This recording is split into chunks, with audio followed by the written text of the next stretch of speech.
परीक्षेत मार्क वाढवणे आणि सरकारी नोकरी मिळवून देण्याच्या आमिषाने प्राध्यापक 20 वर्षांपासून विद्यार्थिनींचे करत होता लैंगिक शोषण. अश्लील व्हिडिओ आणि फोटो सगळीकडे व्हायरल. गुरु शिष्याच्या पवित्र नात्याला काळीमा फासणारी ही घटना उत्तर प्रदेशच्या हाथरस येथून समोर आली आहे. मीडिया रिपोर्टनुसार काही दिवसांपूर्वी राष्ट्रीय महिला आयोगाकडे एक तक्रार करण्यात आली होती. या तक्रारीत सांगितलं होतं की बागला डिग्री कॉलेजमधील मुख्य डॉक्टर रजनीश मागील 20 वर्षांपासून विद्यार्थिनींना परीक्षेत पास करण्याचे आणि नोकरी देण्याच्या आमिषाने त्यांचं लैंगिक शोषण करतोय.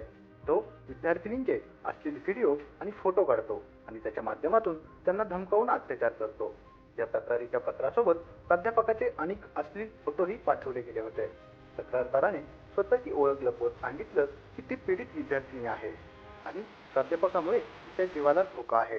दरम्यान विद्यार्थिनींसोबत आरोपी प्राध्यापकाच्या अश्लील कृत्यांचे व्हिडिओ आणि फोटो आता सोशल मीडियावर व्हायरल झालेत. पोलिसांनी सांगितलं की या प्रकरणात कॉलेज प्रशासन तपासात सहकार्य करत नाहीये. पोलिसांनी आरोपी प्राध्यापकावर गुन्हा दाखल केला असून त्याचा शोध घेतला जातोय.